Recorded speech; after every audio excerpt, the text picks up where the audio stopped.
the letter of the law does not say that this is something that has to be open to public records.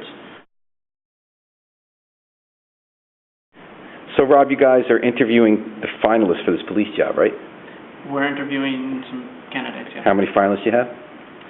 I don't necessarily want to go into that, but we have a handful that we've been interviewing. Now, have you been interviewing them here in your office? No. Well, where are you interviewing them? We've interviewed them off-site. We've gone down to D.C.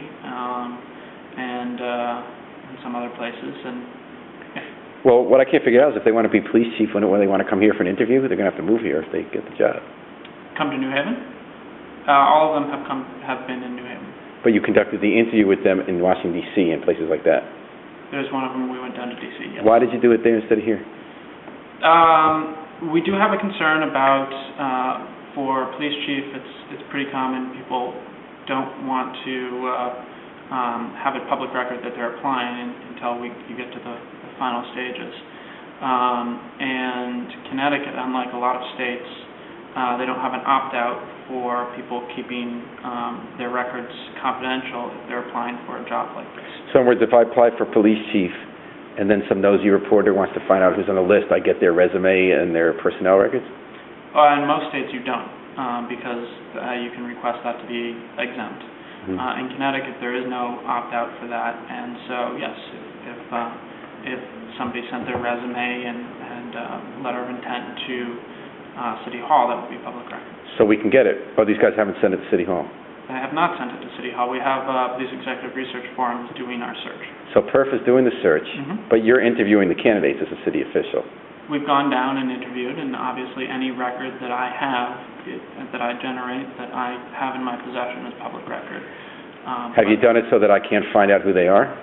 Yes. Why would you do that? Don't you believe in sunshine? I believe that there are reasonable exemptions for FOI, things that should be kept exempt, and some things I think that should be changed about Connecticut law. So you feel like Connecticut law is not good, so you got to find a way around it? I don't think it's finding a way around it. We have a firm that does searches that is doing our search.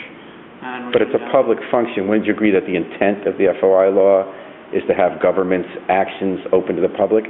So you disagree with the law that says we should be able to know about these people you're interviewing? I think if I generate any documents, that is rightfully something that... But you guys have found a way around it. You guys have found a way around it. You go down to D.C., interview the guy so that we can't find out who the person is and what their record is. We have a firm that is collecting the resumes, doing the searches, and doing all of that. And then we go with them, with PERF, to do the interview. So you've privatized part of a public function. When public functions are privatized, shouldn't they still be open to the public? I don't think we privatize a public function. The search for a police chief? Sure.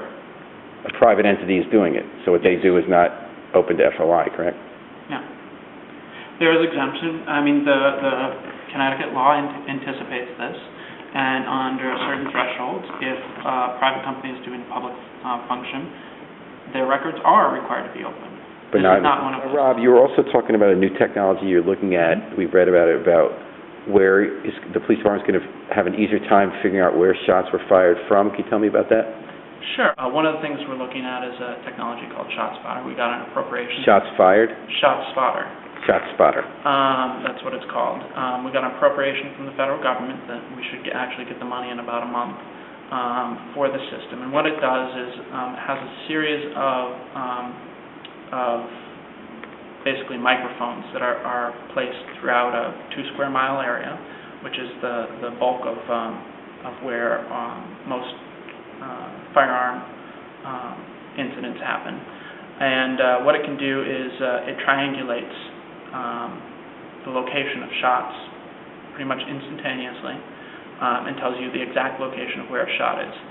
To a human ear, you hear a shot, and it's hard to tell. You don't know sometimes a firecracker or a car backfiring. You don't know whether it's a firecracker, and you also don't know the location. But these work right. You're not going to have cops running out after firecrackers.